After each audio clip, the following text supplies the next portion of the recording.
Danielle, I remember after the last federal election in 2019, this movement called Wexit sprang. Is that still a thing? I know there has been discussion about Western autonomy, but is Wexit still a thing? They are in some inner turmoil. The original founder went off to do something else. I think his idea was that Alberta needed to become the 51st state of the United States. Then what remained of it transformed. It became the Maverick Party. Mm-hmm. And Jay Hill, who might be a familiar name, he was the whip at the federal level for the Conservative Party under Stephen Harper.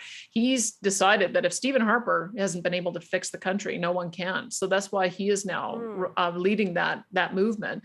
They are being quite strategic about their approach. They identified the constituencies where they could run a Maverick candidate and split the vote without having a danger of a Liberal or an NDP getting elected. So they actually chose to take on the strongest Conservative MPs. Now, here's the thing. I would have thought perhaps they might have had some chance of a breakthrough in Alberta, but Aaron O'Toole's run a really good campaign in the first week. And people are feeling, I think, that if there is a potential for there to either be a diminished Liberal minority or maybe even a Conservative minority or a majority, that wouldn't be the time to vote for another party. It's still a bit early, but he had a really good week in his first week on the campaign. So the Maverick Party is kind of seeking a different course than, if you will, the Reform Party, which again sprang out of the frustration with the then federal PC party. Then they, of course, came back together and one big happy family, so we think, right now.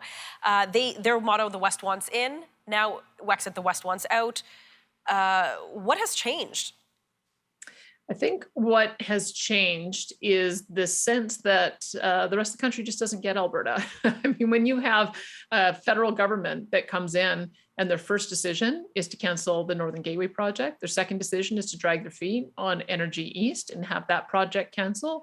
The third decision is to pass the No More Pipelines bill, which is a cumbersome brand new process, which will make it very difficult to build a brand new pipeline in Alberta or across the country. The fourth decision being a tanker ban off the East Coast, or West Coast, specifically for our bitumen.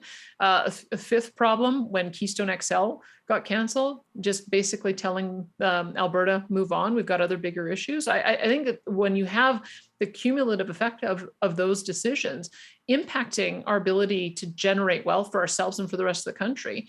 Meanwhile, you see that Quebec continues to get special treatment, whether it's extra equalization payments, whether it's a $6 billion transfer for daycare, or whether it's some of the things that we talked about earlier, a free pass on declaring themselves a nation. I think that's when people see this country isn't working right.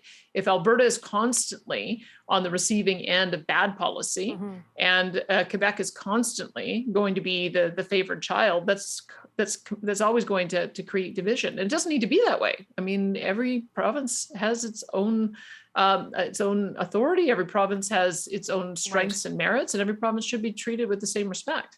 Well, and then you have the leader of the People's Party of Canada, Maxime Bernier, who's from Quebec, who now is surging in popularity. His party in Alberta, recent polls have it in the teens. Who would have thought that? What do you think is going on there? We have 45 seconds left. Maxime Bernier is a favorite in Alberta. He called himself the Albertan from Quebec, and he did very, very well in the previous leadership contest against Andrew Scheer. So I think that a lot of that is personality driven, and he spent a lot of time out here during COVID. So I don't know that that's going to be enough to win some seats, but it does show that he is a bit of a favorite out here. And that's how Quebecers can talk to Albertans, is the same way Maxime Bernier does. Okay, last 20 seconds. To sum it all up, what would it take for Western Canada to want to remain here, to be part of the solution? Well, I think that if there is some meeting of them, if we saw all political parties campaigning for unity, campaigning for genuine unity, that we're all in this together, that we've got a real problem to solve, and Alberta is going to be a central part of it, I think it could bring a lot of the temperature down. But unfortunately, I haven't seen much of that so far in the campaign.